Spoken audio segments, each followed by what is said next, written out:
देखो देखो एटम क्या होता है, तो आप याद रखिए, the smallest particle of universe that can not divided further. ठीक है, atom is the smallest particle of universe that can not divided further. परमाणु ब्रह्मांड का वो सबसे छोटा भाग है जो आगे, जिसको आगे विभाजित नहीं किया जा सकता। तो एटम क्या होगा, इस यूनिवर्स में जितने भी पार्टिकल्स हैं उनका सबसे छोटा पार्ट जिसको आगे आप डिवाइड नहीं कर सकते, उसको क्या बोलेंगे, उसको बोलेंगे हम एटम। ठीक है, नेक्स्ट आता है एटम के कितने सब एटॉमिक पार्टिकल्स होते हैं। तो आप सबको पता है कि एटम के कितने सब एटॉमिक पार्टिकल्स होते हैं। तो एटम के 3 सब एटॉमिक पार्टिकल्स होते हैं। कौन कौन से? Number 1 is electron, number 2 is proton and number 3 is neutron. Electron, proton, neutron. जो एटम है, इस एटम के सेंटर में आपका क्या रहता है, इस एटम के सेंटर में हमारा न्यूक्लियस रहता है। इस सेंटर में इसको कहा जाता है न्यूक्लियस।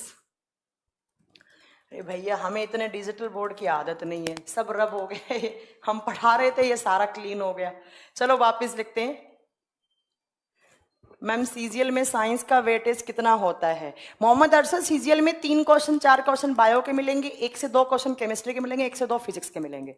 ठीक है, बता दिया है मैंने। साइंटिफिक नाम तो याद आपको करनी पड़ेंगे, उसमें मैं कुछ नहीं कर सकती। देखिए वापस लिखती हूँ मैं, थोड़ा सा ये रब हो गया, मुझे इसकी आदत नहीं है। देखिए एटम, अरे क्या हो गया इसको, कैसे चलेगा ये? एटम क्या होता है, जिसको हिंदी में कहा जाता है परमाणु। तो एटम इस यूनिवर्स का, इस ब्रह्मांड का वो सबसे छोटा पार्टिकल है जिसको आगे आप डिवाइड नहीं कर सकते, उसको हम एटम बोलते हैं। एटम के कितने सब एटॉमिक पार्टिकल्स होते हैं? 3 होते हैं। पहला इलेक्ट्रॉन, प्रोटॉन और न्यूट्रॉन। इलेक्ट्रॉन, प्रोटॉन और तीसरा कौन सा होता है? न्यूट्रॉन होता है। ठीक है, आप सबने पढ़ रखा है स्कूल में कि ये एटम होता है, परमाणु होता है। परमाणु के सेंटर में क्या होता है? परमाणु के सेंटर में, परमाणु के बीच में क्या होता है? न्यूक्लियस होता है। न्यूक्लियस। और इस न्यूक्लियस का एक नाम और होता है, इसको न्यूक्लियॉन्स भी कहा जाता है। अच्छा, एक बार सीजीएल ने पूछा कि न्यूक्लियॉन्स के अंदर कौन कौन से पार्टिकल्स होते हैं? न्यूक्लियॉन्स, इसको न्यूक्लियस या इसको न्यूक्लियॉन्स दोनों नाम से जाना जाता है। हिंदी में इसको कहा जाएगा नाभिक। हिंदी में इसका नाम नाभिक होगा। ठीक है, इसको न्यूक्लियस, इसको न्यूक्लियॉन्स दोनों कहा जा सकता है। और इस न्यूक्लियॉन्स के अंदर क्या होते हैं? तो इसके अंदर मैम एक तो प्रोटॉन होता है और एक क्या होता है? न्यूट्रॉन होता है। प्रोटॉन पे कैसा चार्ज होता है? पॉजिटिव चार्ज होता है, मतलब इलेक्ट्रॉन डोनेट करने वाला होता है। न्यूट्रॉन क्या होता है मैम? न्यूट्रल होता है, ना पॉजिटिव ना नेगेटिव चार्ज होता है। ठीक है, और इसके जो बाहर ये जो आपको मैंने राउंड राउंड इस शेल बना रही हूं, इनको केमिस्ट्री की लैंग्वेज में नाम दिया जाता है ऑर्बिट, और हिंदी में इनको कहा जाता है कक्ष। और इन ऑर्बिट्स में कौन होते हैं? तो इसमें नेगेटिव चार्ज होता है, और नेगेटिव चार्ज किसके ऊपर होता है? इलेक्ट्रॉन के ऊपर होता है। तो मैम आप कहना क्या चाह रही हो? तो मैं ये कहना चाह रही हूं, एटम इस यूनिवर्स का स्मॉलेस्ट पार्टिकल है जिसको आप आगे डिवाइड नहीं कर सकते। और इस एटम के 3 सब एटॉमिक पार्टिकल होते हैं, electron, proton, neutron. Electron, proton कहाँ रहते हैं? तो इसके सेंटर में, और सेंटर में क्या होता है? न्यूक्लियस या न्यूक्लियॉन्स होता है। ठीक है, और बाहर जो मैंने ये राउंड राउंड सेल्स बनाई हैं उनको हम नाम क्या देते हैं? ऑर्बिट या कक्षा का नाम देते हैं। ठीक है, अब एक क्वेश्चन आपके पास ये आ सकता है कि इस न्यूक्लियॉन्स की या इस न्यूक्लियस की खोज किसने की? इस नाभिक की खोज किसने की? तो सबको पता है न्यूक्लियस की खोज किसने की थी? रदरफोर्ड ने की थी। रदरफोर्ड ने न्यूक्लियस या नाभिक की खोज की थी। एक एक्सपेरिमेंट था, अगर आपको याद हो तो, जिसमें क्या किया था? एक एमीटर लगाया, जैसे अल्फा पार्टिकल थ्रो करवाए, बीच में गोल्ड का फॉइल रखा, कुछ ऐसे चले गए, कुछ ऐसे चले गए, कुछ जहां से आए वहां वापस चले गए। और उस एक्सपेरिमेंट का नाम कौन सा था? उस एक्सपेरिमेंट को बोला जाता था alpha particle scattering experiment. Alpha particle scattering experiment, और हिंदी में नाम है इसका अल्फा परिकीर्णन अनुप्रयोग। तो आपसे कभी भी एग्जाम में पूछ लिया जाए कि नाभिक की खोज किसने की? रदरफोर्ड ने की। कौन सा एक्सपेरिमेंट परफॉर्म करके? आप बोलोगे by performing alpha particle scattering experiment. और इसमें कौन सी मेटल का फॉइल यूज किया था? गोल्ड का किया था। गोल्ड का क्यों किया था? तो मैं बता चुकी हूँ, क्योंकि gold is the highest ductile and highest malleable metal. सोना सबसे ज्यादा आघातवर्धनीय और सबसे ज्यादा आपका सॉफ्ट, या आप बोल सकते हैं तन्य धातु होती है।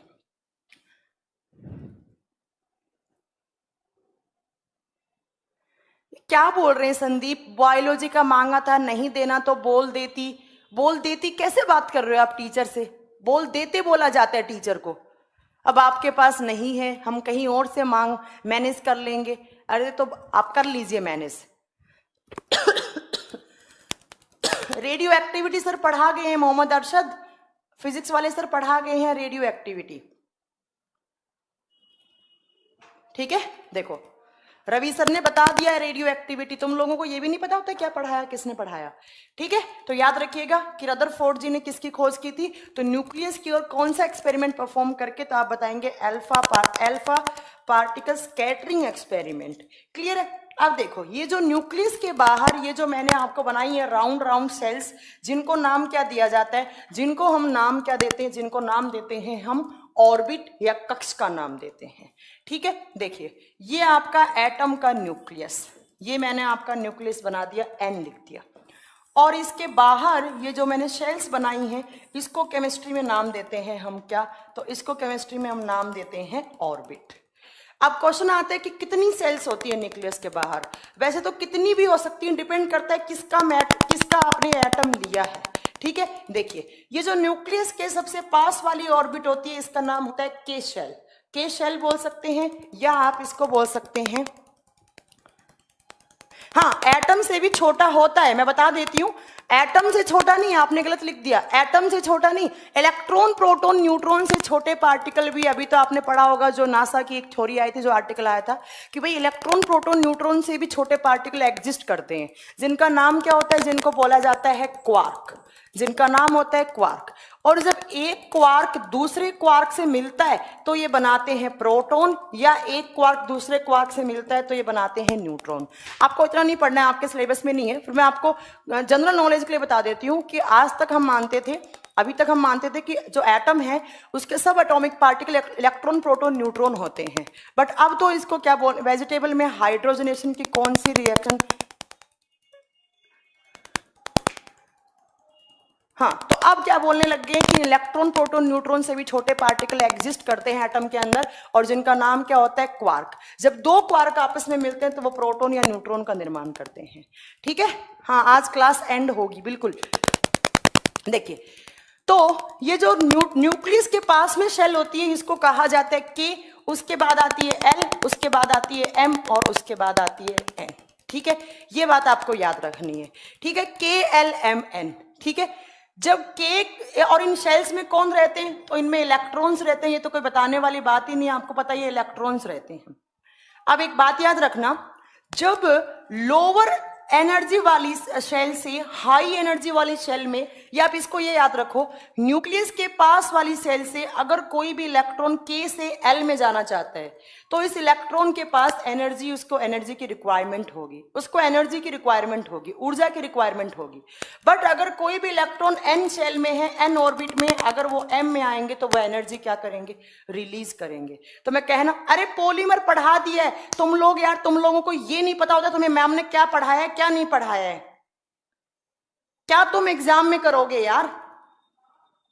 फादर ऑफ केमिस्ट्री क्या लिखा हुआ है आपने, मैंने पॉलीमर पढ़ा दिया, एक एक करके सारे पॉलीमर लिखवाए थे मैंने।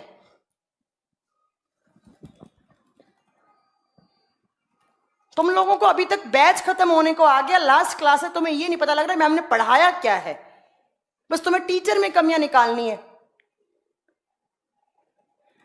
देखो तो आपको एक बात याद रखनी चाहिए कि जब के शेल के इलेक्ट्रॉन्स हैं, जब वो के शेल से एल शेल में जाएंगे तो वो क्या एनर्जी क्या करेंगे, एब्जॉर्ब करेंगे, ऊर्जा का अवशोषण करेंगे। बट जब एन से एम में आएंगे, या एम से एल में आएंगे, या एल से के में आएंगे तो वो एनर्जी क्या करेंगे, रिलीज करेंगे। ठीक है, और इन के एल एम एन शेल में क्या होते हैं, इनमें इलेक्ट्रॉन्स होते हैं। इलेक्ट्रॉन्स पे कैसे चार्ज होते हैं, तो इन इलेक्ट्रॉन पे कैसा चार्ज होता है आपको पता ही है, इलेक्ट्रॉन पे कैसा चार्ज होता है, नेगेटिव चार्ज होता है। ठीक है, अब क्वेश्चन आता है कि इन ऑर्बिट में मैक्सिमम इलेक्ट्रॉन फिल करने का फॉर्मूला क्या होता है, maximum number of electron in shell में आप कैसे फिल कर सकते हो। तो इलेक्ट्रॉन में इन जो ऑर्बिट्स होते हैं, इन जो कक्षाओं में जो मैक्सिमम इलेक्ट्रॉन फिल करने का फॉर्मूला होता है उसको कहा जाता है 2n²। क्या कहा जाता है उसको, 2n²।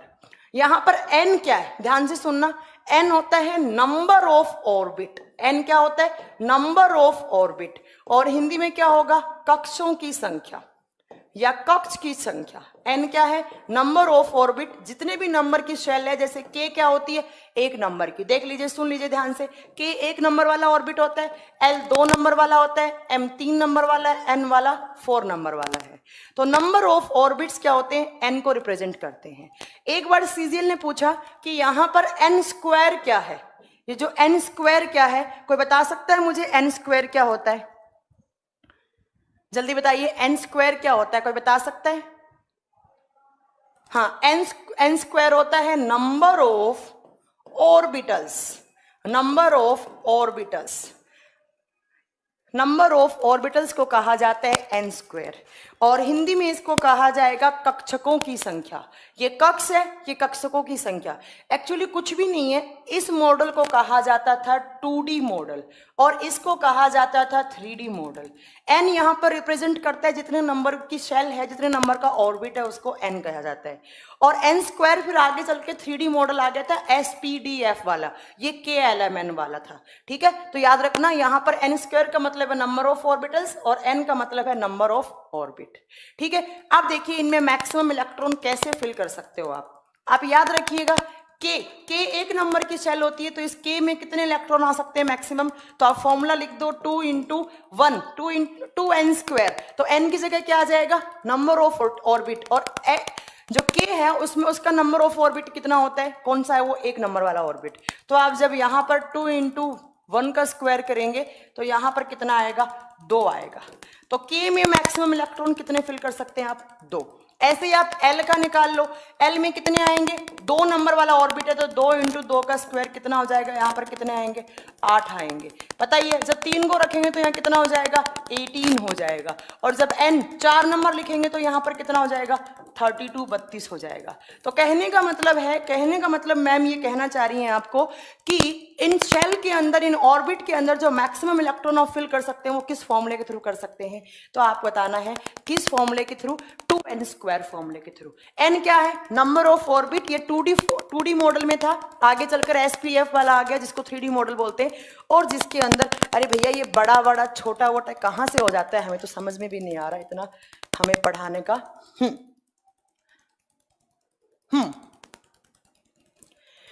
और n स्क्वायर क्या है? तो n स्क्वायर आप बताएंगे यहाँ पर नंबर ऑफ ऑर्बिटल्स है, नंबर ऑफ ऑर्बिटल्स है।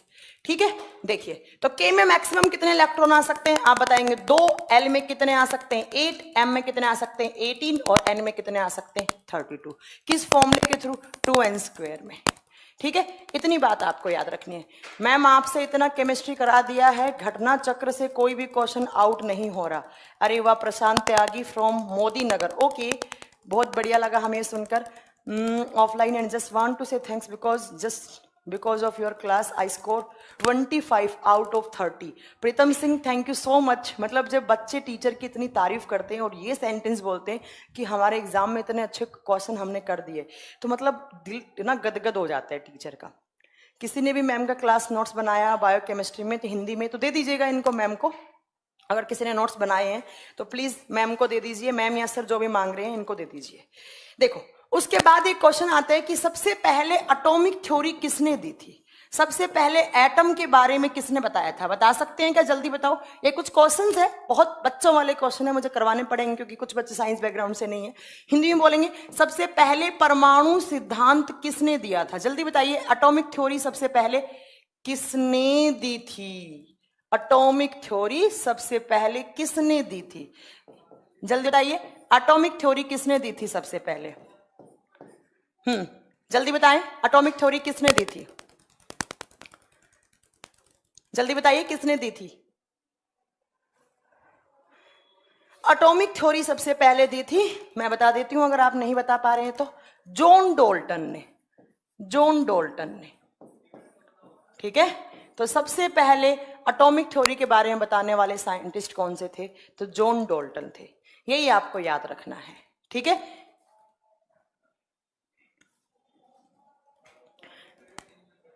ये आपके इतने सारे क्वेश्चंस यहां से हो गए। क्या पढ़ा आपने? एटम के 3 सब एटॉमिक पार्टिकल होते हैं, इलेक्ट्रॉन, प्रोटॉन, न्यूट्रॉन, बट इनसे भी छोटे पार्टिकल एग्जिस्ट कर सकते हैं जिनको हम क्वार्क का नाम देते हैं। 2 क्वार्क मिलकर आपस में प्रोटॉन या न्यूट्रॉन का निर्माण करते हैं। उसके बाद आपको याद रखना है कि ये जो इलेक्ट्रॉन होते हैं वो हमेशा ऑर्बिट में रिवॉल्व करते रहते हैं, चक्कर काटते रहते हैं। इलेक्ट्रॉन के ऊपर नेगेटिव चार्ज होता है, ठीक है, और जो आपका न्यूक्लियस है उसके ऊपर ओवरऑल कैसा चार्ज होता है? पॉजिटिव चार्ज होता है। और इन इलेक्ट्रॉन को, मैक्सिमम इलेक्ट्रॉन हम कैसे सेल में फिल कर सकते हैं? तो एक फॉर्मूला होता है 2n² स्क्वायर, और n यहाँ पर क्या होता है, तो नंबर ऑफ ऑर्बिट, जितना भी नंबर ऑफ ऑर्बिट है उसको मल्टीप्लाई कर दो, उसको स्क्वायर कर दो, आपके आंसर आ जाएंगे मैक्सिमम इलेक्ट्रॉन फिल करने के। ठीक है, अब नेक्स्ट देखो, नेक्स्ट आपको क्या याद रखना है, नेक्स्ट है कि हम एटम को कैसे रिप्रेजेंट करते हैं। मान लो मैंने बोला आपको कि मुझे बताओ ऑक्सीजन जो एटम है उसको मैं कैसे लिखूं, ऑक्सीजन को कैसे लिखूं, तो ऑक्सीजन को कैसे रिप्रेजेंट करेंगे आप, तो आपने देखा होगा हम ऑक्सीजन को कैसे लिखते हैं, यहां पर लिखते हैं 8 और यहां पर लिखते हैं 16। ऐसे ही मैंने लिखा, आप सोडियम को बताओ सोडियम को कैसे लिखोगे, तो आप लिखकर बताओगे मैम यहाँ A1 लिखते हैं और यहां पर क्या लिखते हैं 23 लिखते हैं ना। हाँ, ये बोर्ड ठीक नहीं है, अरे भैया ऐसे मत बोलो, इस बोर्ड के लिए तो बहुत बहुत हमने मस्कत लगाई है तब जाकर ये बोर्ड आया है, ऐसे मत बोलो। ठीक है, देखो तो एटम को कैसे रिप्रेजेंट करते हैं हम, एटम के सेंटर में क्या लिखते हैं, तो एटम के सेंटर में हम लिखते हैं उसका सिंबल लिखते हैं एटम के सेंटर में, और उसके बाद क्या लिखते हैं हम, यहां पर लिखते हैं उसका एटॉमिक नंबर। ये 8 क्या लिखा है मैंने यहां पर, तो मैम ये लिखा है आपने एटॉमिक नंबर, और हिंदी मीडियम वाले बच्चे क्या याद रखेंगे, इसको क्या लिखा है मैंने, परमाणु संख्या। और ये ऊपर मैंने 16 क्या लिखा है मैम, ये आपने लिखा है एटॉमिक, ये मैंने लिखा है यहां पर क्या, तो एटॉमिक मास, और हिंदी में क्या लिखेंगे आप, द्रव्यमान संख्या या परमाणु भार, द्रव्यमान संख्या या परमाणु भार। सर ये एक चीज सही कर दीजिए, इसका ना पता नहीं अपने आप ऊपर बड़ा साइज छोटा साइज आता है, समझ में नहीं आ रहा हमें।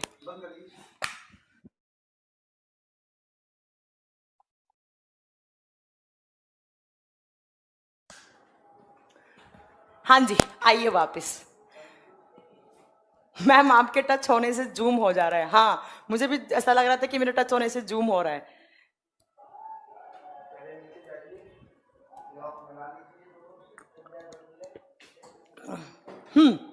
देखिए अब सही है, अब भरत सर ने थोड़ी सेटिंग सही कर दी, हमें तो ये टेक्निकल चीज थोड़ी कम समझ में आती है। देखिए अब मैंने आपको क्या पढ़ाया, मैं आपको पढ़ा रही हूं कि एटम को कैसे रिप्रेजेंट करते हैं हम, कैसे लिखते हैं एटम को।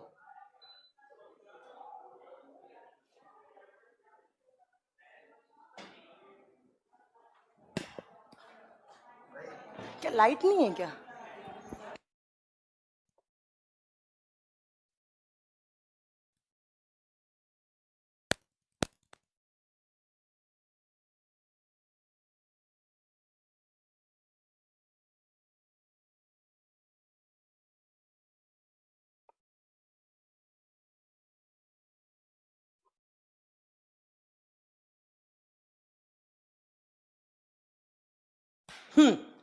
देखिए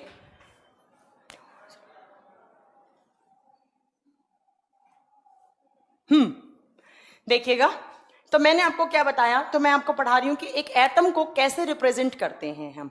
ठीक है, देखिए भरत सर भी आपके जितना ही एक्सपीरियंस है, नहीं भरत सर को ज्यादा एक्सपीरियंस है, हमें नहीं है।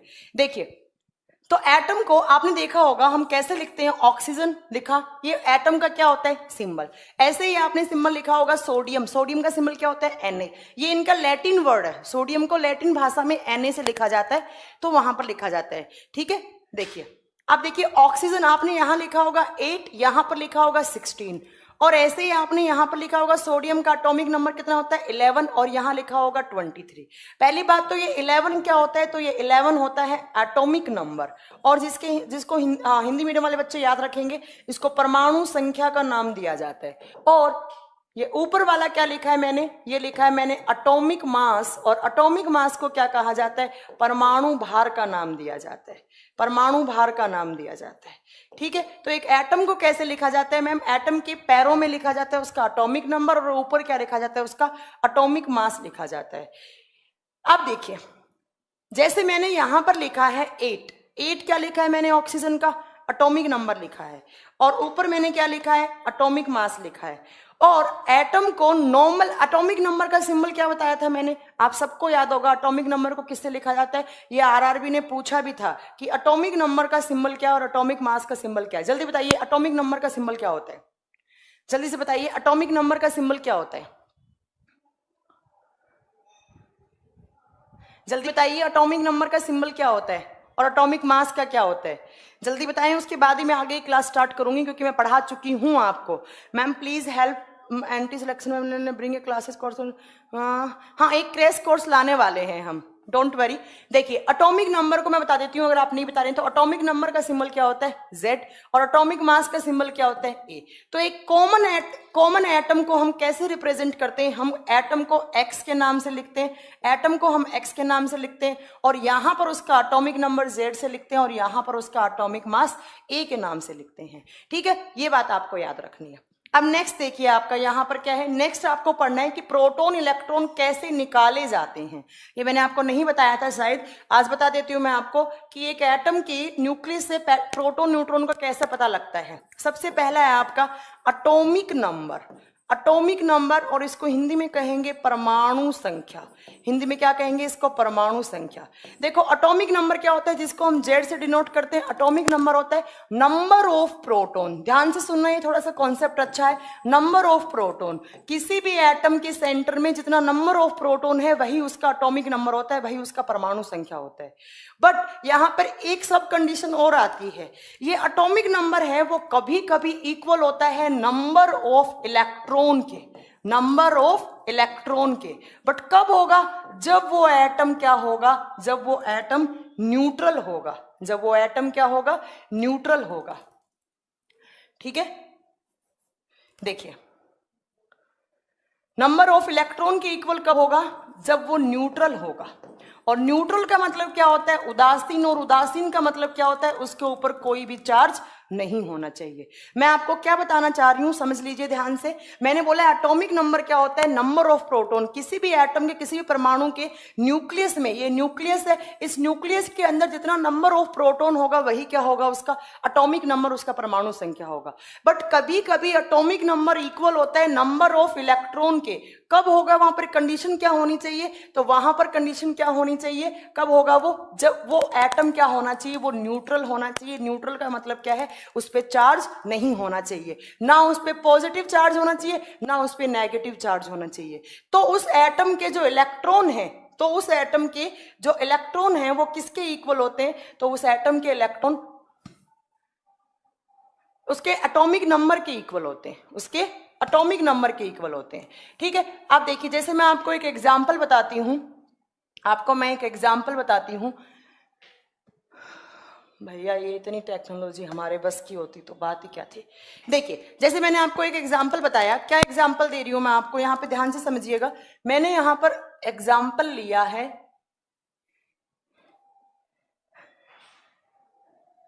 ये तो बड़ा मजाकिया वर्ड है, इलेक्ट्रॉन। कब, जब वो न्यूट्रल होगा। ठीक है, जब वो उदासीन होगा। तो इस चीज को मैंने यहां पर छोड़ दिया। ठीक है, देखिए मैम इसका स्क्रीन लॉक सेट कीजिए, भैया हमें नहीं आता ये स्क्रीन लॉक सेट करना। देखिए मैं यहाँ पर आपको एग्जांपल दे रही हूँ, यहाँ पर देखिए ध्यान से सुनिएगा। मैंने यहाँ एग्जांपल लिया Na11। Na11 क्या होता है, सोडियम। दूसरा मैंने यहाँ पर एग्जांपल लिया Na पॉजिटिव। Na का एटॉमिक नंबर तो क्या होगा, हमेशा सेम रहेगा।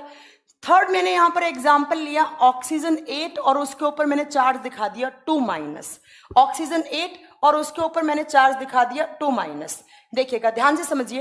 अब मैंने आपको बोल दिया कि ये तीन जो मैंने आपको एटम दिए हैं, इन तीनों एटम में मुझे इनका एटॉमिक नंबर और उनका एटॉमिक मास बताइए। मुझे इनमें नंबर ऑफ प्रोटॉन और मुझे इनमें नंबर ऑफ इलेक्ट्रॉन बताइए। आप कैसे निकालोगे, ध्यान से सुनो। मैंने यहां पर लिखा है कि एटॉमिक नंबर क्या होता है, तो एटॉमिक नंबर क्या होता है, नंबर ऑफ प्रोटॉन। अगर मैंने बोला इन तीनों एटम में से आप प्रोटॉन की संख्या ज्ञात करो, देखो प्रोटॉन की संख्या आप कैसे निकाल दोगे। ये मैंने P फॉर प्रोटॉन लिखा, मैंने पूछा इस सोडियम के इस एटम में प्रोटॉन की संख्या कितनी है, तो एटॉमिक नंबर क्या होगा, इसका नंबर ऑफ प्रोटॉन होगा। तो यहां पर कितना हो जाएगा 11, यहां पर कितना हो जाएगा 11, और यहां पर क्या हो जाएगा 8 हो जाएगा। तो मैम इनमें प्रोटॉन की संख्या तो क्या है, जो इनका एटॉमिक नंबर कितना है, 11, 11, 8 है। अब मैंने बोला मुझे इनमें इलेक्ट्रॉन निकालिए। एक बच्चा बोला था मुझे इलेक्ट्रॉन निकालना सिखा देना, तो देखिए हाँ देखो, हाँ देखिएगा इलेक्ट्रॉन कैसे निकालेंगे। यहां पर मैंने एक सेंटेंस लिखा है कि उसका एटॉमिक नंबर जो होगा वो न्यूट्रल केस में क्या होगा, उसका इलेक्ट्रॉन के बराबर होगा। तो देखिए, अरे भैया ये क्या हो रहा है, मुझे बिल्कुल समझ में नहीं आ रहा है ये क्या चल रहा है। देखिए इलेक्ट्रॉन कैसे निकलेंगे, ये न्यूट्रल है, इस सोडियम के ऊपर कोई चार्ज नहीं है, तो इसमें इलेक्ट्रॉन की संख्या कितनी हो जाएगी, जितना इसमें प्रोटॉन की संख्या है। तो यहां पर इलेक्ट्रॉन कितना लिख दूं, तो मैम यहां पर आप इलेक्ट्रॉन लिख दो कितने, तो 11। तो यहां पर इलेक्ट्रॉन कितने हो जाएंगे, 11। अब मैंने बोला इस सोडियम प्लस चार्ज में इसमें इलेक्ट्रॉन कितने हैं, क्योंकि ये न्यूट्रल तो है नहीं, न्यूट्रल नहीं है तो इसका एटॉमिक नंबर कभी भी नंबर ऑफ इलेक्ट्रॉन के बराबर नहीं होगा।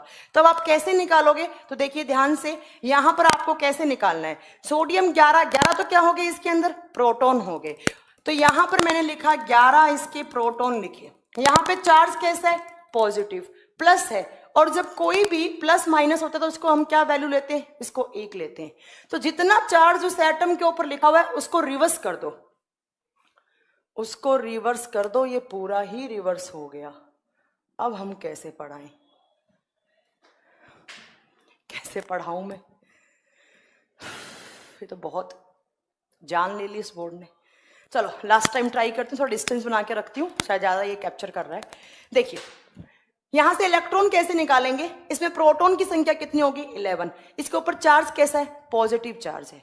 तो अब हम क्या करेंगे, इस पॉजिटिव चार्ज को, जब भी आपको इलेक्ट्रॉन निकालना होता है, जो भी उसके एटम के ऊपर चार्ज लिखा होता है उसको हमेशा रिवर्स कर दो। यहां पॉजिटिव है तो यहां पर क्या हो जाएगा, नेगेटिव, और कुछ नहीं है वैल्यू, तो हमने कितना मान लिया, 1 चार्ज है तो कितना हो जाएगा, 11 माइनस 1 हो जाएगा, क्या आएगा यहां पर 10। तो ये 10 किसकी संख्या होगी, इलेक्ट्रॉन की संख्या हो गई। अब देखो ऑक्सीजन 2 माइनस है, तो यहां पर प्रोटॉन कितने थे, 8 थे, और इसके ऊपर चार्ज कितने, 2 चार्ज को 2 चार्ज है, और कितना है माइनस, तो इसको क्या कर देंगे हम, +2 कर देंगे, जो भी चार्ज है उसको रिवर्स कर दो, तो 8 + 2 कितने हो जाएंगे, 10 हो जाएंगे। तो 10 ही तो Na पॉजिटिव में क्या हुए, इलेक्ट्रॉन, ऐसे ही ऑक्सीजन 2 माइनस में कितने हुए, इलेक्ट्रॉन 10। और ऐसे एटम जिसमें इलेक्ट्रॉन की संख्या समान हो, ऐसे एटम, ऐसे परमाणु जिसमें इलेक्ट्रॉन की संख्या इक्वल होती है, उसको क्या कहा जाता है, उसको केमिस्ट्री में आइसो इलेक्ट्रॉनिक का नाम दिया जाता है, आइसो इलेक्ट्रॉनिक का नाम दिया जाता है। और हिंदी में होगा सम इलेक्ट्रॉनिक, हिंदी में क्या होगा, सम इलेक्ट्रॉनिक। बस यही आपको याद रखना है। अब मैं एक बार फिर अच्छे से रिवाइज करवाती हूँ आपको कैसे निकालना है। देखो जब हम एटॉमिक नंबर निकालते हैं तो एटॉमिक नंबर हमेशा नंबर ऑफ प्रोटॉन के इक्वल होता है, आइसोटोप नहीं होता है, नहीं आइसोटोप नहीं होता है। देखो नंबर आइसोटोप तो मैंने बताया था, atomic number same, atomic mass different होता है, उसको आइसोटोप बोलते हैं। अमित, गोलू बाबा, ऐसे कंफ्यूजन के साथ नहीं पढ़ाई करनी होती है। देखो एटॉमिक नंबर क्या होगा, नंबर ऑफ प्रोटॉन के इक्वल होगा, बट अगर वो एटम न्यूट्रल है, उदासीन है, तो वो नंबर ऑफ इलेक्ट्रॉन के बराबर होगा। तो हम किसी भी एटम से प्रोटॉन और इलेक्ट्रॉन कैसे निकाल लेते हैं वो सुनिए ध्यान से। प्रोटॉन तो जो एटॉमिक नंबर है वही नंबर ऑफ प्रोटॉन हो जाएगा। अब इलेक्ट्रॉन कैसे निकालेंगे, अगर मैम वो न्यूट्रल है एटम, तो जितने प्रोटॉन है उतने ही क्या हो जाएंगे, इलेक्ट्रॉन। अगर उसके ऊपर चार्ज है तो जैसा भी चार्ज है उसको रिवर्स कर दो हमेशा। यहां पे प्लस था, मैंने यहां पर माइनस कर दिया, तो 11 माइनस 1 कितना हो गया, 10 हो गया।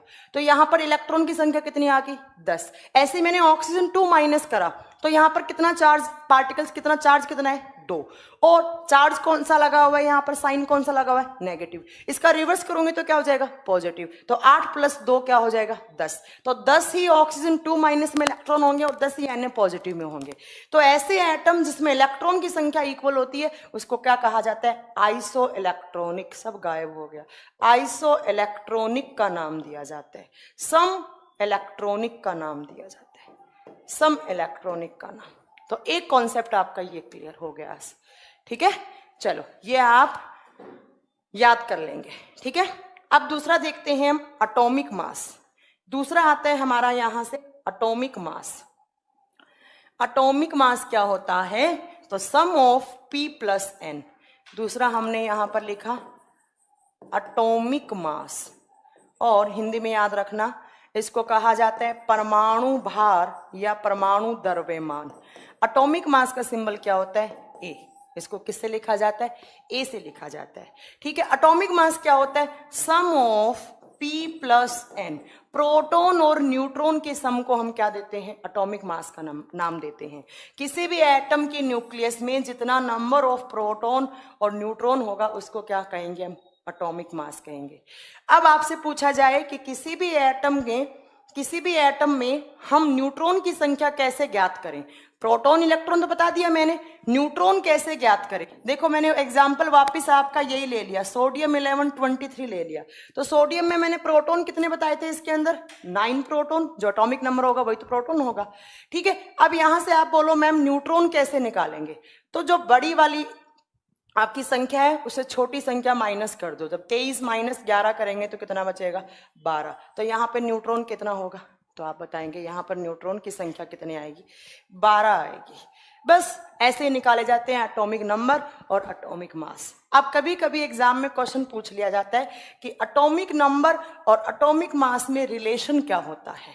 एटॉमिक नंबर और एटॉमिक मास में रिलेशन क्या होता है? देखो, एटॉमिक मास और एटॉमिक नंबर में क्या रिलेशन होता है?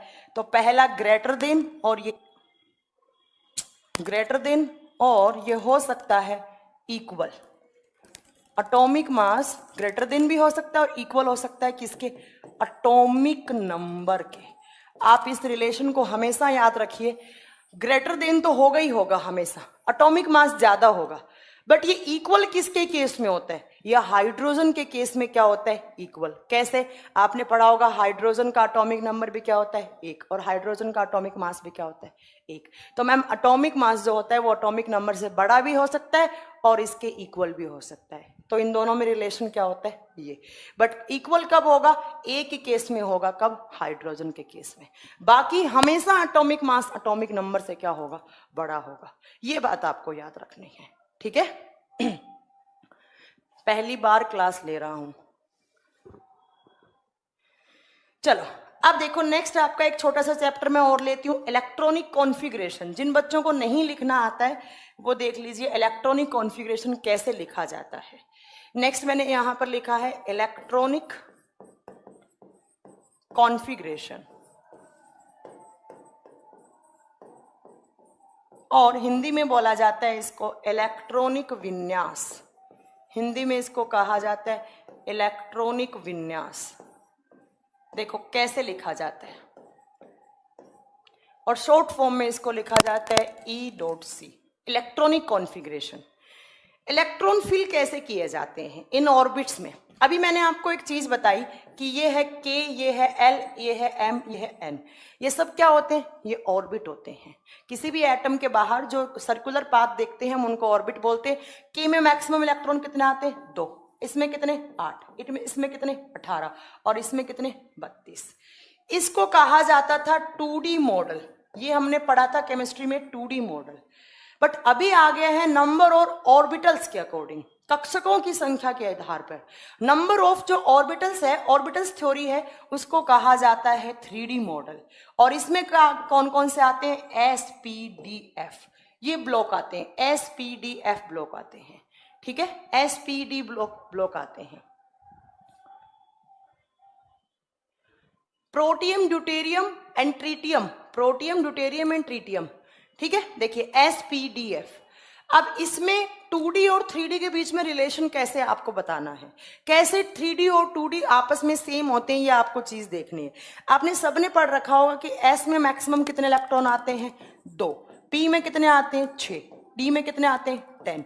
F में कितने आते हैं? 14। देखो कैसे लिखा जाता है। ये K 1 नंबर की शेल है, L 2 नंबर की है, M 3 नंबर की, और N क्या है? 4 नंबर की है। अभी यही तो बताया मैंने, है ना? 1 2 3 4। अब कैसे लिखा जाता है? देखो K वाली में आता है आपका पहला S। K वाली में आपका K ऑर्बिट है और ये S ऑर्बिटल है, ठीक है? S आता है। L में आते हैं आपके 2, कौन कौन सा? S and P। और M में आते हैं आपके 3, SPD।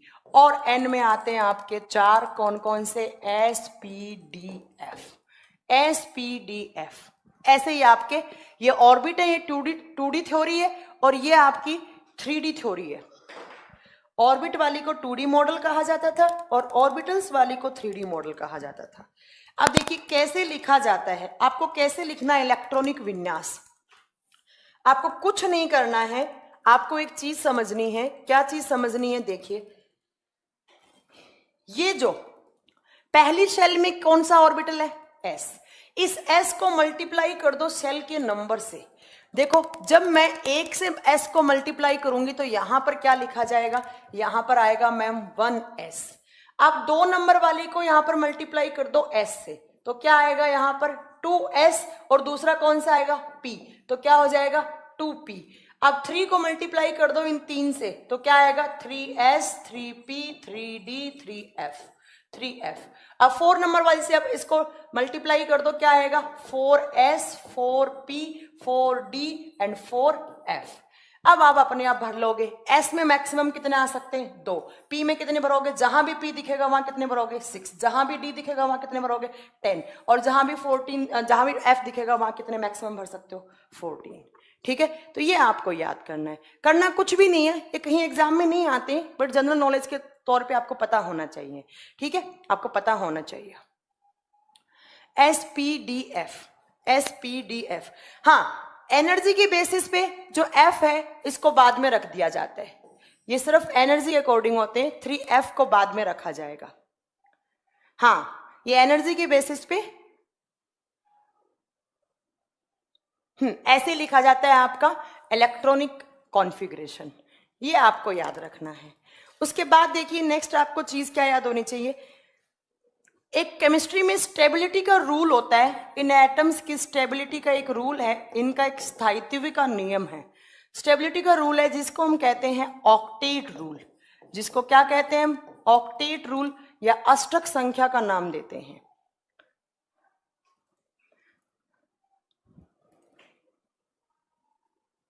अरे 3f कहां से आ जाएगा, 3 में तो यही होते हैं ना, f कहां से आ गया, f तो d में आएगा ना। इस बोर्ड ने आज मेरे को पूरा दिमाग खा लिया, f नहीं आएगा यहाँ पे, f कैसे आ जाएगा, 3d होगा, f 4th में आएगा, 3f नहीं आएगा यहाँ पे, ध्यान रखना, क्योंकि तीसरे में तो कितने हैं 3 ही है, SPD है।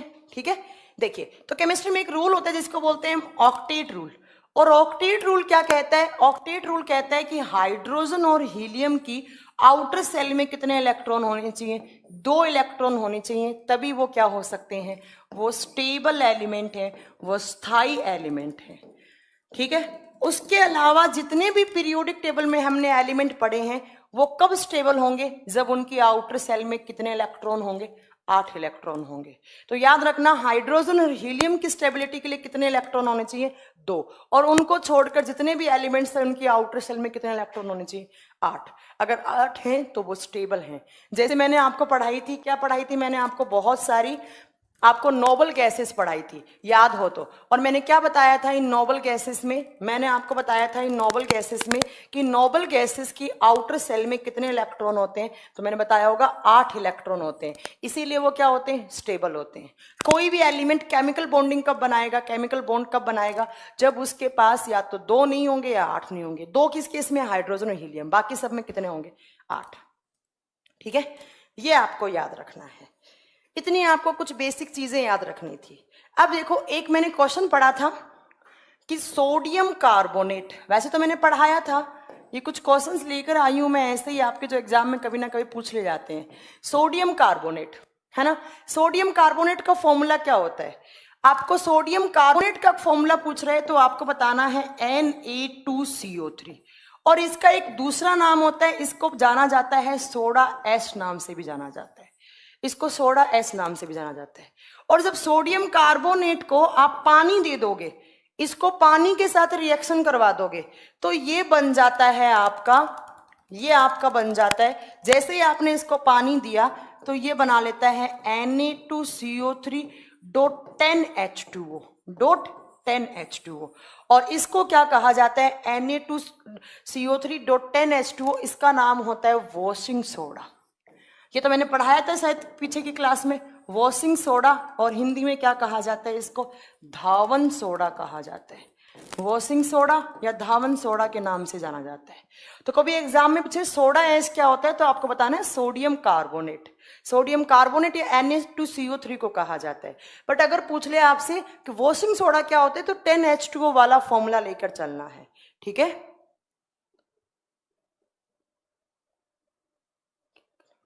तो वो आपको क्या बोलना है, वॉशिंग सोडा। इसका केमिकल नेम क्या होता है, तो इसका केमिकल नेम होता है आप इसको बोल सकते हैं सोडियम कार्बोनेट डेकाहाइड्रेट। चलो लिख देती हूं मैं, इसका केमिकल नेम होता है सोडियम कार्बोनेट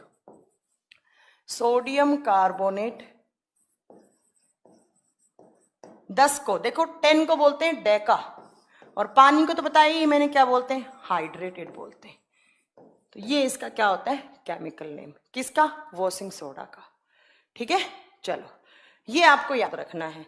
नेक्स्ट देखो, इस वॉशिंग सोडा का यूज कहाँ करते हैं हम, तो मैम हार्ड वाटर को सॉफ्ट वाटर में कन्वर्ट करने के लिए, हार्ड वाटर को सॉफ्ट वाटर में बदलने के लिए हम कौन से सोडे का यूज करते हैं, वॉशिंग सोडा का यूज करते हैं। अब हार्ड वाटर क्या होता है और सॉफ्ट वाटर क्या होता है, तो वो सुन लीजिए। हार्ड वाटर ऐसा पानी होता है जो आपका डिटर्जेंट के साथ झाग नहीं देता है।